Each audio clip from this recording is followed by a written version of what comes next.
All right, good morning, everyone. Happy Friday. This is Conversations with Rotary Action People. It's May 1st. Happy May also. I will say real quickly before I introduce our guest, just make sure you are on mute. If you're on the call, please make sure your lines are muted. With us today, I hope you have a cup of coffee. Let's raise those cups of coffee. From the Somerville Lunch Club in Somerville, South Carolina, Mr. Brad Mallett. Good morning, Brad. Good morning. So, Brad, today is all going to be about coffee. But before we jump into the coffee, tell us how long have you been a Rotarian and a little bit about your career in Rotary. My career in Rotary is a member. I've been trying to think when I joined, 2012, 13, somewhere around there. And it's just been a great opportunity to work with other like-minded people in the community, to give back and to share in a vision of creating a place where all are welcome with a coffee shop. And it's been an amazing adventure. It just truly has been. We started with a polio plus. I have a friend of mine that's diagnosed with polio since right after World War II. He's an older fella, and he's just been a mentor to me. One of those guys that you meet where if they have something wrong, they don't want to slow down or anything, and it gives you the opportunity to say, I have no right to complain, because you see what their trials and tribulations are. So I just always had a fondness for trying to support the polio plus. And with Rotary, it's one of their missions to eradicate it. So I used the company I created to have a fundraising opportunity for our local club, was End Polio Now. And they buy wholesale through me coffee, and then we're able to sell it to other members, families, so on and so forth, and then they make the profit just like you would on a regular wholesale account. Excellent. So tell us, you're located in Somerville, am I correct? Correct. You're right off of Main Street. More people are probably familiar with the Berlin G. Myers Lumber Company. He's the longest serving mayor, and we're right across the street in a building located right behind the subway. So right off of Main Street. Excellent. So now, I want you now to talk about what we're all here to learn about is, being a coffee roaster. Kind of share. Okay, well, I apologize in advance because we have some construction going on, but what I'm going to do is take you through a little tour of a coffee roasting company, and we will talk about the green beans, where they come from, so on and so forth. So this is our roasting facility. You got Henry up there, he's doing some construction. And then this is a coffee roasting machine. Let's make sure I got that in there. All right, so the dynamics of a coffee roasting machine are, this is what's called the hopper. We put in a specific amount of weight of green coffee, and I'll show you what some of that looks like. With one that's full, just like here. All right, so our coffee comes to us in, you can see these big burlap bags. So we source these from brokers from around the world. We don't have everything in one spot, but we do use a broker here in Charleston, but we also use one located in California and one located in New York and another in Greenville. So spreading our stuff around. But for those that don't know what coffee, hopefully you can see that. That is green coffee. It has an agricultural grain smell to it. Hold on one sec, Henry. Thanks. And then from there, we'll weigh those out and we will put them into this machine here after we've heated it up to temperature. This is the hopper. Let's see if I can get this. My internet went down, so we're trying to do it over the phone. And then we'll there's our logo, but try to keep that out. There's a drum in here.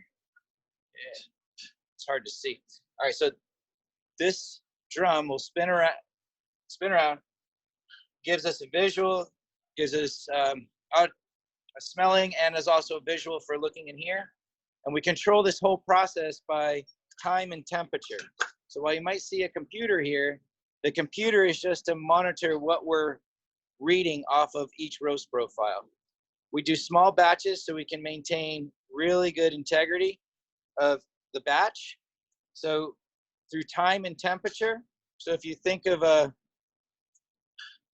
graph and you get the time along the bottom and temperature along the left, you want to start off with a really high temperature, and then it drops down because the beans are cold as soon as you drop them in the roast. As that proceeds through, over time, you want a nice slow process. It takes about 15-20 minutes for each batch to go through, but you want that to be nice and slow so you get a nice even roast profile. The beans will actually expand, and there's something called first crack and second crack. There's yellowing. I mean, there's all these different terminology that go along with the coffee, but as it's going through, we use set profiles for something like a Colombian or a Brazilian. They're all set. So that's what that computer is also helping us do, is just kind of monitoring, all right, what coffee's in there, keeps track of our inventory, but it doesn't actually control the roast process. That's actually still human hands. And then once it comes out of the roaster, after the batches are done, it'll come out of here and down into this. You see a bin. Yes. Okay. This is a cooling bin. We use air flow to control the roasting process, and what it'll do is cool down as quick as possible, kind of like taking that pie out of the oven. You don't want it, or the eggs off the stove. You want to get them off the heat as quick as possible. And then once they're done, then we have a packaging area over here and over here and over there. We seal our bags. So I'm trying to think of showing you some bags here. I don't have it on this side. I'll bring it to the other side on the cafe and we can show you some more of what. Oh, here's a bag right over here. Oh, crap. So these will be like a 5-pound bag for our wholesale customers. We go all the way down to like a K-cup. So a lot of places where you get your K-cups, they're going to be processed in a machine, whereas we do everything by hand. So a little K-cup starts off like these. So pre-measure the coffee into it, seal it up, and then ship it off to you. So it's nice that you can get real fresh product. I'm trying to think. Oh, here's some interesting information to share. So in our industry, these are what we call a profile wheel. So from this, it'll give us an opportunity to have our tasters, which is also the roasters, determine what the profile of the coffee. So when you go onto a website, you go to a coffee shop and they'll say it has notes of cherry or chocolate or wood. It's just a way to share that part of it. This is actually a coffee tree diagram. So can you see that? Yes. Okay, so there's 2 main varieties of coffee, Arabica and Robusta. Robusta is more of your higher caffeine content, but it's bitter. So they use it in a lot of espresso roasts and different profiles of coffee that aren't necessarily the most flavorful, but they're getting it more for the caffeine side of it. The Arabica coffees are specialty coffees, and even within that realm, there's a lot of varieties. I can't even tell you the number of variety of coffees there are, but there are a bunch. Working relationships with a lot of farms. Rotary in itself helps people from around the world. Some of the poorest people are coffee farmers. They struggle to get by. I recently took a trip to see a friend down in Costa Rica and saw firsthand what these people are going through. And I would really like to share in that experience is that when you go to buy a cup of coffee or a pound, if you see a logo on there that says Rainforest Alliance or it says USDA certified organic, those are not always looked upon for what they really are. They're a great resource for making sure that you have that transparency across the board from the farmer all the way down to what you get in your cup. Yeah, it's going to cost you a little bit more, but if your roaster is taking, you know, an elevated experience level in that chain of custody from the farmer all the way through, that farmer is getting a little bit more money for their product, but they're also making a better product. So that's what I really like about the Rainforest Alliance seal, is that it helps these people learn better farming practices, but not just for the farmers, their families and their culture as well. Like keeping respect for the culture, but also elevating the quality of the product so that we can enjoy it. I'm trying to think. Oh, I can go to the other side and show you some more coffee beans. I love the behind the scenes feel to this video this morning, Brad. This is really neat. Where does the green coffee? Where's your green coffee come from? Costa Rica, Nicaragua? Yes, and yes. I'm going to show you a board that we have here, and so here's a board. So we have everything. We broke it down by regions of the world. And you can see that we probably have somewhere close to 19 varieties of coffee. And here's one of our lovely baristas who's also, you see her? There she is. It's also my daughter. Hello. So she's weighing out a bag of coffee for one of our customers. And these are interesting times for sure, because we don't even have people coming into the cafe. They are only doing curbside visits, but we're a wholesale roaster, so you get that experience. Trying to think, bringing it forward with what we do at our cafe, we have a lot of local partnerships. So like Rotary, where we make partnerships with everything. We have our local creamery, local farmer for the eggs, for the chicken, CSAs for the farmers, giving them an opportunity to find a place to drop stuff off. Boy, this is hard doing it on a phone. We allow vendors to share some of their products and spaces so that they have an inexpensive means to share their talents and skills. Like these artists over here on the wall, that we were rotating those every 3 weeks, but so that the customers could see all kinds of cool stuff. But trying to think what else. So methods of coffee. Yeah, there you go. Talk about the methods. There you go. So methods of coffee. You can do everything from a pour over to cowboy coffee to espresso, French press. Each is just a unique way of either a semi-immersion or full immersion. What that means is you're taking the coffee grounds and you're either pouring water through the process of brewing that, or you're immersing the whole grounds like a French press. That's a full immersion style coffee drink. We also have espresso, and when my daughter gets back in, I'll have her make an espresso shot. Actually, Eric can do it. Eric, you got an order right now? Can I just get you to make a shot? All right, so Eric's gonna pull a shot for you so you get that experience of, what's it? Okay, he's gonna make a latte. All right. So that's a dosing grinder. It gets a specific amount of grinds. This style over here is the manual version. This is the automated version. I say automated in that we set it to dose so much. Controls loss. So you have probably less than a gram of loss by having it dose it. So there's milk being poured with Low Country Creamery out of Bowman, South Carolina.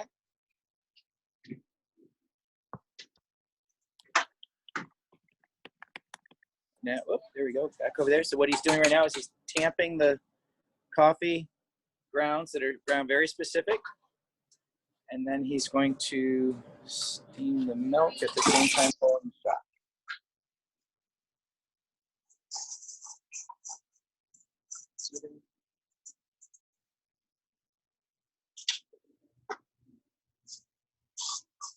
Okay, so over here, and you can see the shot being pulled. There's a individual boiler behind here that's actually compressing steam and forcing it at a specific amount of pressure into that cup. And that's where, then we can see what kind of latte art this guy can pull off today.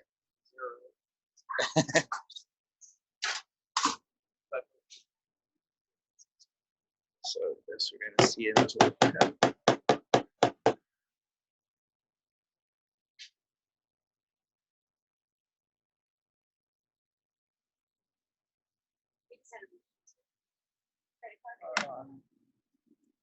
What's that? We can't do credit cards if the internet's down. You could write it down and charge it when it's back up. All kinds of fun stuff. So that was a latte that was ordered, and it's basically milk that's steamed. What that does is expands the lactose in the milk to make it sweeter. The difference between the cappuccinos and lattes is cappuccinos have a lot foamier milk, so it expands it even a lot more, and you don't have as much, but it's sweeter. Brad, how did you, and this is kind of a question also that just came in, but it was one I wanted to ask you as well, so it's good that it did come across. How did you get into coffee? I'm laughing because I was in corporate utilities. I worked in New York State for a big telecommunications company, and I did that for 20 years and basically gave it up. Just said, you know what, that stuff's gonna kill me, so let's go do something we like. So my children's mother and I came down to South Carolina. We knew one person, and with a vision of creating something that people would love. We both love customer service, we both love people, we love giving, so we wanted something where we could get into that, and it was her idea to get into coffee. So that was the start of it. Then I immersed myself in knowledge, buy every book possible, go to a roaster and say, hey, I want to apprentice with you. They look at you like you have two heads, but I said, yeah, I want to work for free, but learn the process and learn the trade. So I was able to learn a lot about the coffee. I had a Colombian coffee. His family had a coffee farm. He lived in the Charleston area. He was instrumental in showing us and introducing us to different people in the area in the coffee world, like brokers and training and such. So that was great. And then from there, we just, we grew on our own, always immersing yourself in as much knowledge as possible. So, I mean, this is probably a question that someone might want to ask you out there and know out there, but, do you have a favorite kind of coffee region it comes from, or what? Yes, well, I don't say I have one that I like all the time. I do like the lighter roasts of coffee. I like Costa Rican coffee. I like Nicaraguan.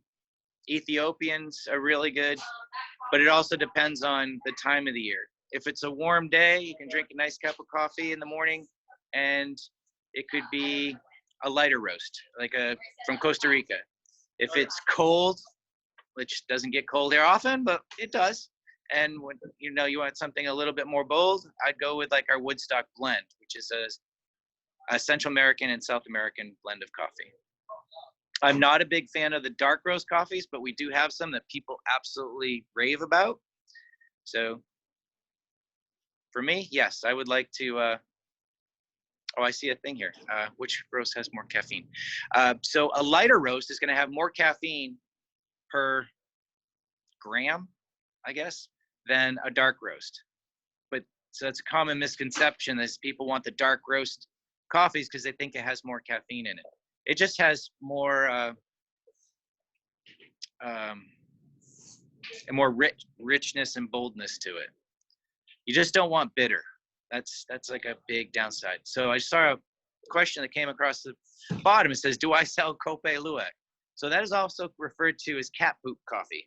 It's a marsupial out of Indonesia that someone thought it would be a good idea to see, as they ate all the coffee beans, what would it taste like if we were to sanitize those obviously first, and then roast them up and sample them. It is the world's most expensive cup of coffee. And yes, I have bought 5 pounds in the past.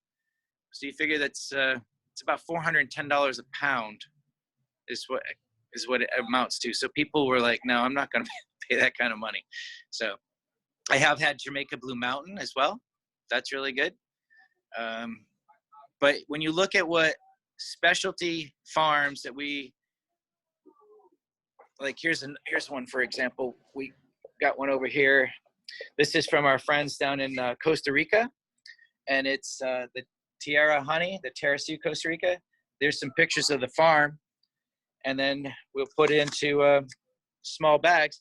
This coffee right here, I will par on anything from like Jamaica Blue Mountain or something like that. It's just really flavorful, and what helps it become as good as a lot of the other coffees that they want to charge you a lot more for is the roast date.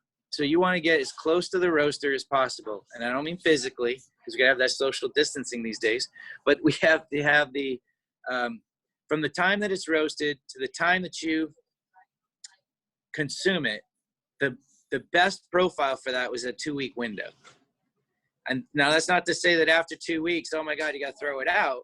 It just means that after 2 weeks, you're going to, if you were a coffee taster, you would be able to cup the difference after the 14 days or so, 14, 20 days.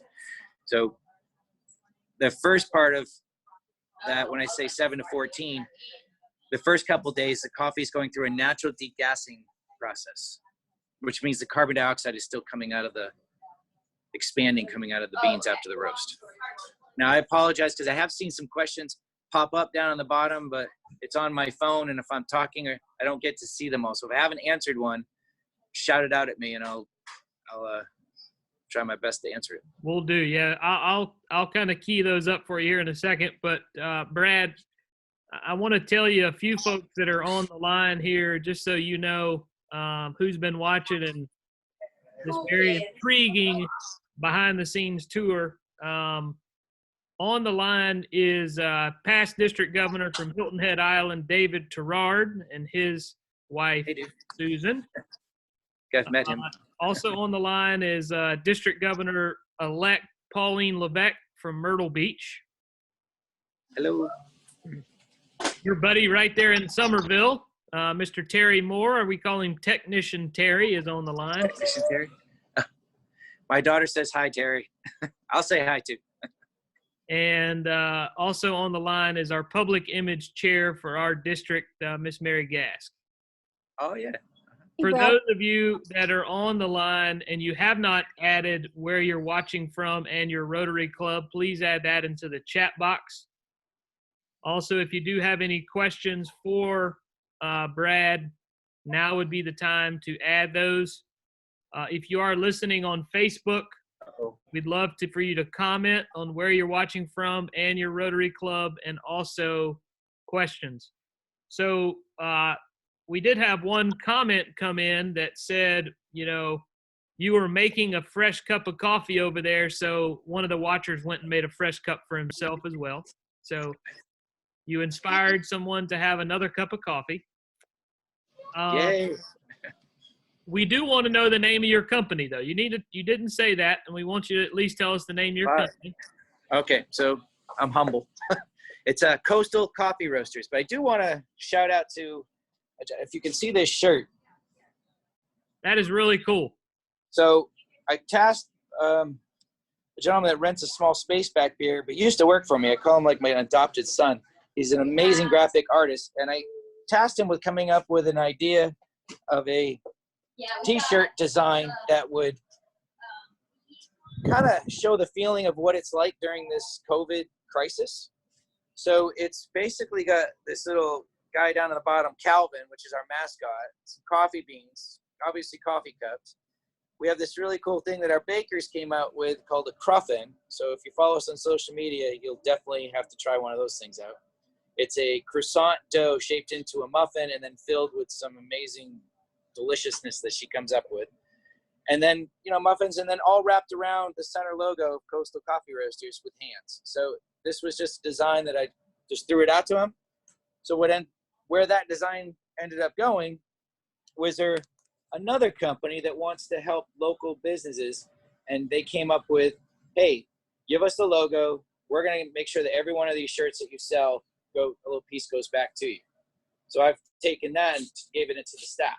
So it's like, all right, let's find other unique, interesting ways to make this a win-win during these tough economic times. But here's our logo on the coffee pot. So if you can see those. Mm-hmm. And we do everything. We do fundraisers. I'm actually going to find that logo while we're talking for the Polio Plus, because I said I was going to do that, but things went a little crazy yesterday and I wasn't able to. Yes, we can do website ordering. So our website is the name, coastalcoffeeroasters.com. Lots of information on there about everything from K-Cups all the way up to specialty coffees. And pardon me for just a second, I'm going to go through these. Oh, we actually did one for leukemia as well. So there's a logo that we did for a fundraiser for a leukemia guy. And I'm trying to find my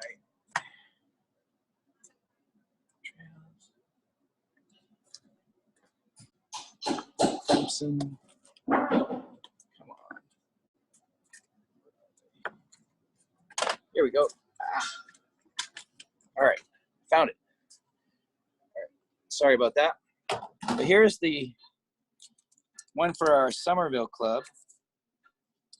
Can I flip this view? You should be able to, yes.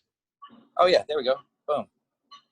All right, so this is the logo that we came up with for the End Polio Now.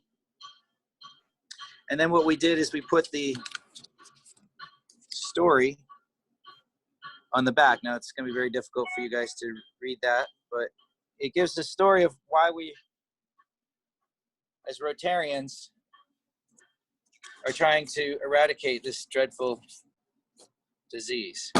And we're not necessarily having to do that just for the Somerville Lunch Rotary Club. We can do that for anybody. It's wherever you guys want to take it.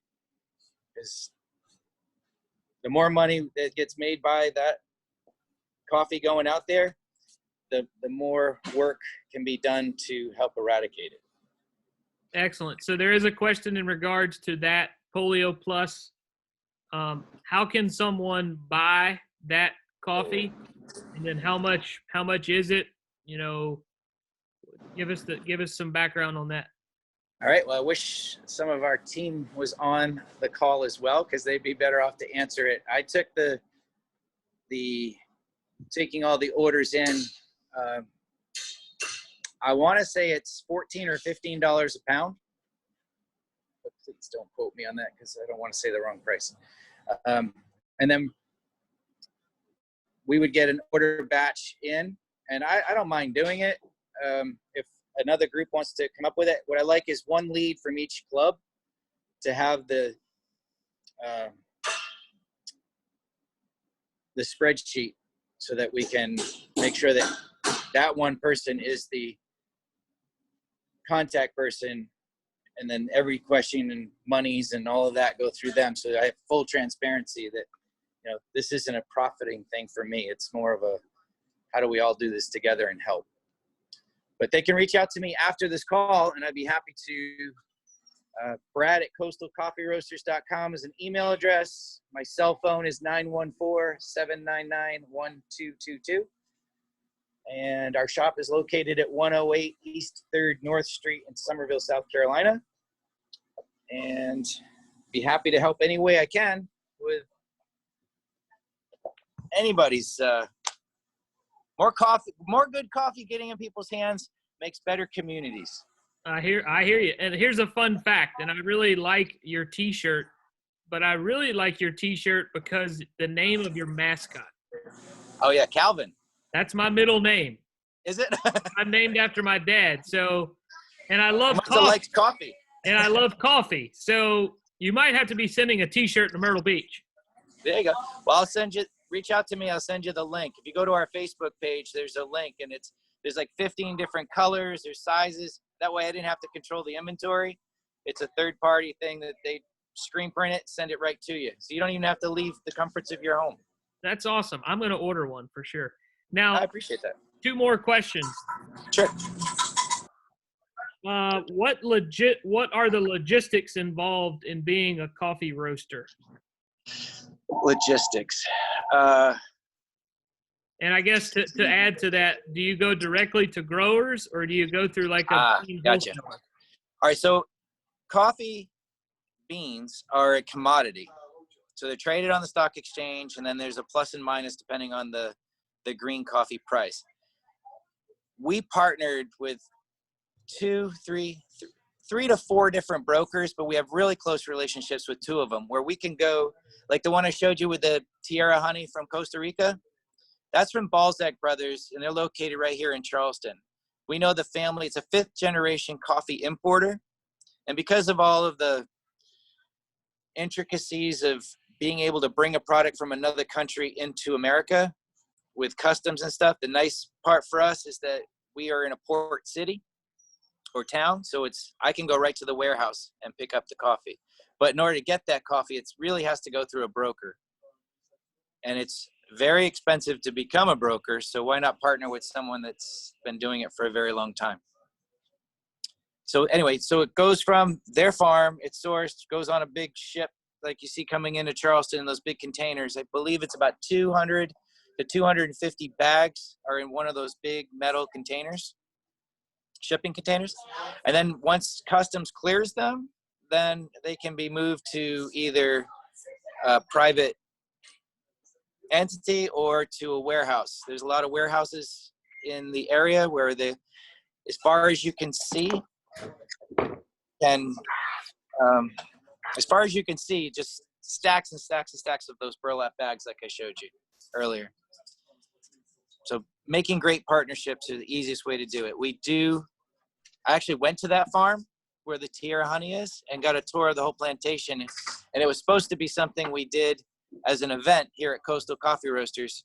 And then we had a change of little virus decided to wreck the world. So once we're allowed to meet again, we'll probably bring that back up. Yeah. So a few more questions here for you. For the special, the Rotary Polio Plus Now coffee, is that a special blend or can you have any blend or how does that work? Well, we try to make it,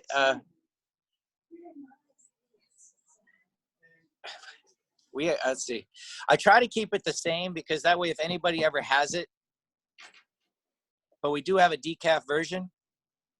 So if somebody wants that, I can make it whatever you want. If somebody wants to make it like, hey, we want a dark roast and we want a light roast, we want a medium roast, we can do that, but it's the duplication. So if your middle name is Calvin, if you wanted to do Polio Plus blend light roast, and then Terry Moore wants, hey, I want that Polio Plus blend, knowing what you got each time makes it a little different other than keeping it the same. Yeah.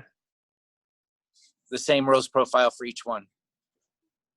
Totally understand. And now the coffee that you ship out, you go ahead and grind that or no? Yeah, whatever you need. So it can be ground from everything from a Turkish grind all the way to French press. Okay. And then I really like K-cups are only K-cups you can only get if you put it online. But it just because we do it by hand, it would be impossible for you to wait in line while we did your K-cups. Yeah. Like if you came curbside and wanted to do it within the shop. Right. And I like this idea, and Christian submitted this question, and usually I don't divulge who put this, but we should run this polio campaign for the coffee across the district, he says. I like that. But I think what we need to do is determine that one lead person from the clubs who's going to be taking the orders for those clubs and who would communicate with Brad so that it's a seamless, kind of easy process to follow. I think that would be the best way. I agree. So how much the Polio Plus coffee, how much I think you may have said it earlier, $14 or $15 for a bag. How much of that goes back to Polio?